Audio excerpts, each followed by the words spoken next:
Today, I'm going to be talking to Julie, and she's a nurse practitioner who takes a holistic approach to health, and she specializes in the gut. And I was lucky enough to have her come into my nutrition course and give a workshop on gut health. She gave so many good tips and so many practical tips, whether you have some minor issues or more issues than that, of ways you can really get started on your own to improve your gut health, and also ways that you can get testing if you need further help. This workshop that she did is part of my nutrition course, which is for my private clients and also for my Healthy for Life membership, a really budget-friendly way to get fitness, nutrition, group coaching all in one. So inside my Healthy Life for membership, you can follow a fitness program where you have it laid out for you so that you can start to stay consistent. You have my nutrition course that goes through the basics of nutrition and also has these workshops and specialty modules so you can dive a little deeper into topics. And on top of that, I have weekly group health coaching calls. There's literally so much in this membership. You can't do it all, but that way each person can pick exactly what they need to so that they can start improving their health. So if you guys are interested in it, I want you to check the description down below so you can find out more information about my Healthy for Life membership. Hello and welcome, Julie. I'm so excited to have you here today to talk about gut health because I know this is your specialty. So Julie is a nurse practitioner who specializes in gut health and takes a holistic approach to health. So I'm so happy to have you here. Thank you, Michelle. I'm so excited to be here. So, Julie, tell us what gut health is and why it's important. Yeah, that's a great question. It's really a term that we hear sort of thrown around a lot, right? Gut health. Like, what does that actually mean? What does it mean to have a healthy gut? So, really, that term just means that you have a good balance of healthy bacteria, that your gut lining is strong, that your immune system is strong, because a lot of our immune system, up to 80% of our immune system, is sort of housed in our gut lining.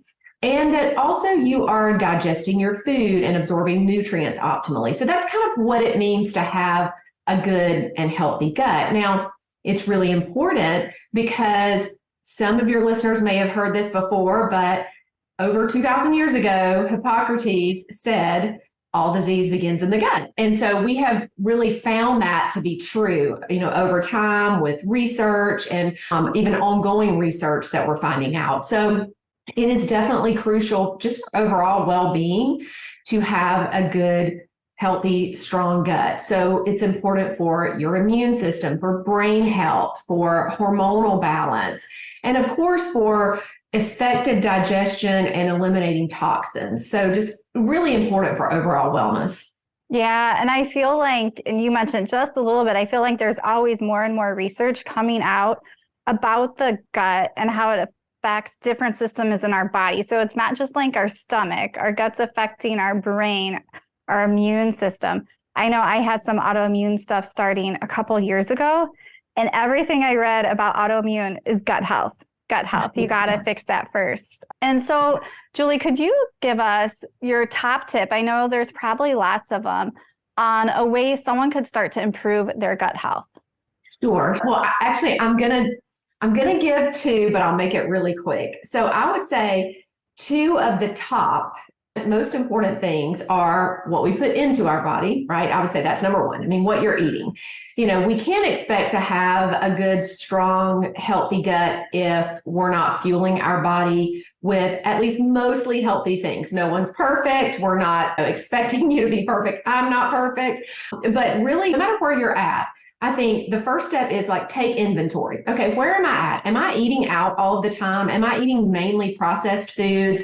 Or am I eating some meals at home, but I'm still, going through the drive-through some? Start with a simple step of, cook one more of your meals or eat one more of your meals at home next week. And then you just build on that and sort of grow that habit.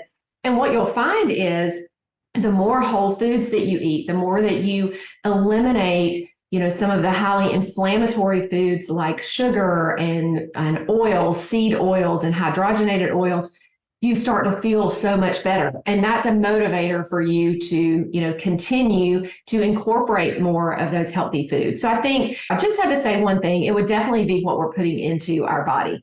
I will throw in one other thing that we dismiss a lot, and this was part of my healing process.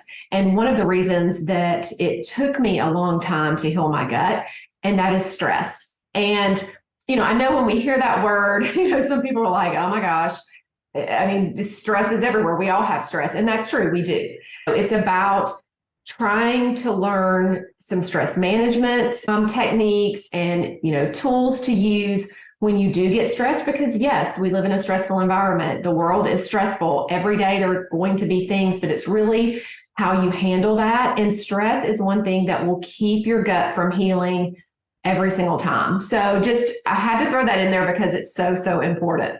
Yeah, I love that. And I am definitely a person that feels stress in my gut. Me too. Yeah. So that is definitely a big thing and often gets ignored a lot in health in general. But I loved how you really broke it down to keep it simple, sort of getting rid of that all or nothing mindset when you're changing stuff and just that focus on whole foods. Because if you do have something more complicated going on, you probably need help. But if things aren't too bad, just that focus of whole foods is really a great start. So, Julie, I also know fermented foods are big and is like a natural probiotic source. So, are fermented foods like kombucha good for our gut health? Yes, they absolutely are. Now, I will say that with the caveat that sometimes people will try kombucha or other fermented foods like sauerkraut or kimchi or fermented veggies, something like that, and they may have some digestive upset.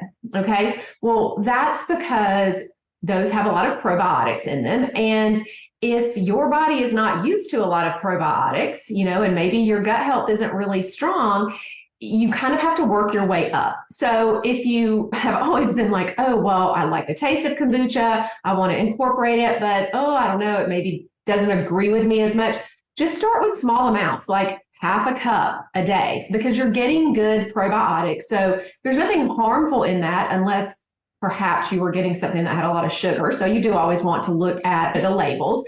But otherwise, yeah, that's very good for the gut. And so if you're not able to tolerate it, I would just encourage you to start with smaller increments or smaller amounts and increase incrementally.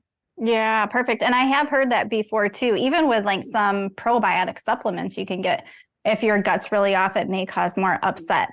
So I like that really with anything, starting small and then increasing it and working on these other pieces of your gut too. So what are some of the worst foods that people can eat for their gut health? I know you already mentioned sugar. What else is there? Yeah, so I would say the top ones that you want to really work, again, this is a process.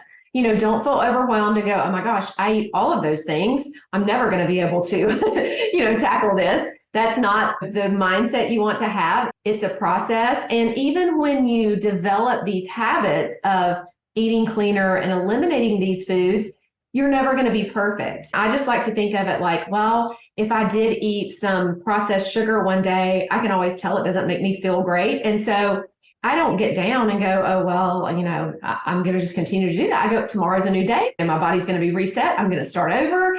And that way you can stay more on track, most of the time. So sugar's a big one. Yes. Anything that's processed that has seed oils and hydrogenated oils, those are extremely inflammatory.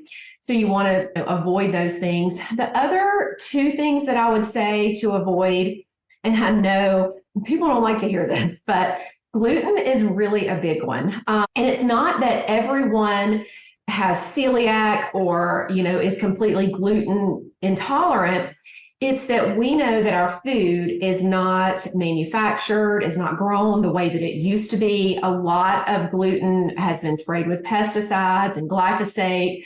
So there's probably more to it than just the gluten, but we do also know through research that gluten is a leading cause of leaky gut. And so it is certainly not great for the gut. I will say, in some of and I think maybe we'll talk about this if we get to it, but in some of the testing that we can do for the gut, we look at gluten sensitivity and if you're making antibodies to gluten or not. when we see that that's happening, there's massive inflammation in the body. Now, that doesn't mean that you can never, ever eat gluten. So what I usually tell people, and I'm a prime example of it, when I tested my gut 5 years ago, my gluten sensitivity marker was extremely elevated, and I knew it bothered me. I mean, I knew if I ate any, I just didn't feel good. I would have headaches and brain fog and, all the digestive symptoms. Once I healed my gut, now I can eat gluten on occasion. I choose not to do it on a regular basis because I know that it's not great for me. But if I go to a special occasion and there's cake or pizza or something, and I make the choice to have that, I'm not getting sick and just feeling horrible like I used to. And that's because now, my gut is strong. So I would just encourage people, you will not believe how much better you will feel if you just try eliminating some of these things. And then the last one I would say is alcohol. And that's one that really nobody wants to hear either, because, and I'm not saying you should never, take a drink of alcohol. I'm not saying that. I'm just saying if you're drinking a lot, multiple days during the week, multiple drinks at a time, it's not doing anything really good for your gut. So maybe cut back on that some. But those would be my top ones that are not good for the gut. Yeah, thanks for sharing. And thanks for sharing those tough ones. They're definitely hard, and some people don't want to hear that. But again, I love how you sort of take that, get rid of that all or nothing approach, because I think that really stalls so many people from improving their health, is they don't think they can do it all the time, so they don't even try. And so with my autoimmune issues, I have given up gluten and dairy because, again, when you look at autoimmune, those two pop up all the time. And it's hard to go places and not eat, but after a couple of years, it gets a little easier. And really, I'm eating healthier and more nutrient dense because for the most part, stuff that is made with gluten in our country is not healthy or nutrient dense.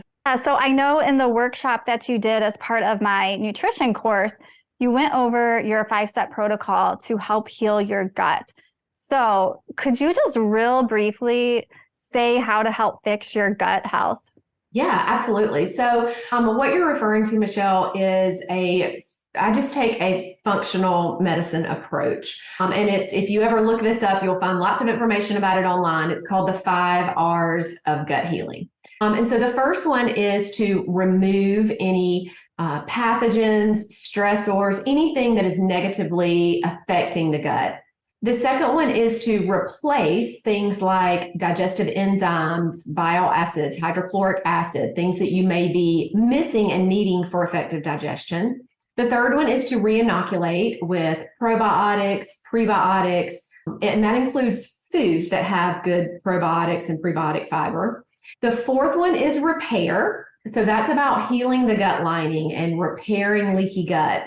And then the fifth one is rebalancing. And this is one that is really just ongoing, because this is paying attention to lifestyle choices, looking at not only what we're eating, but even how we approach eating. Are we eating in a relaxed environment? Are we chewing our food enough?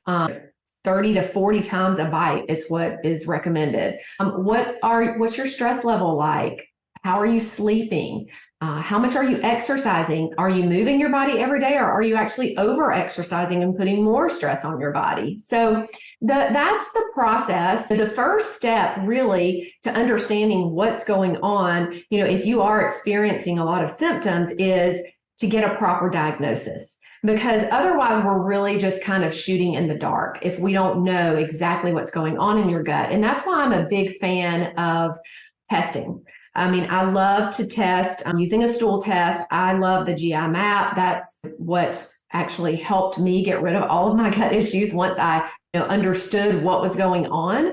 And so otherwise, what we often do is we stay on this hamster wheel. We try this supplement or try this change in diet, or eliminating this food, and maybe we get a little better, but we never really get full healing because we don't know exactly what we're targeting. So I would just encourage anybody that's listening, if you are having a lot of gut symptoms, to work with a practitioner that can test you so that you can get an effective protocol to really heal your gut. Yeah, thanks for sharing. And in the workshop you did in my nutrition course, it was super helpful. And I even learned some more tips that I was incorporating, and a couple other people who got to be live on the call and ask you questions. I know they enjoyed that too. So Julie also does this testing herself, and she can do it virtually. So can you share where people can reach you, and maybe if you have a freebie or anything people can check out? Yeah, absolutely. So you can my website and my Instagram and Facebook are all the same. You can also email me, and that is just julie@julieannwellness.com. And I'm happy to. I offer 15-minute free discovery calls. So if you have questions and you're like, I don't know if this is right for me, I don't know if I need this, just reach out to me, send me a DM, send me an email. We'll hop on the phone and you can tell me a little bit about your history, your symptoms, and we'll just talk through it and go from there. Again, this is really what helped me heal my gut, after having 20 years of gut issues. So I'm super passionate about helping others do the same. So I'd love to chat with you. Also, you mentioned I do have a freebie.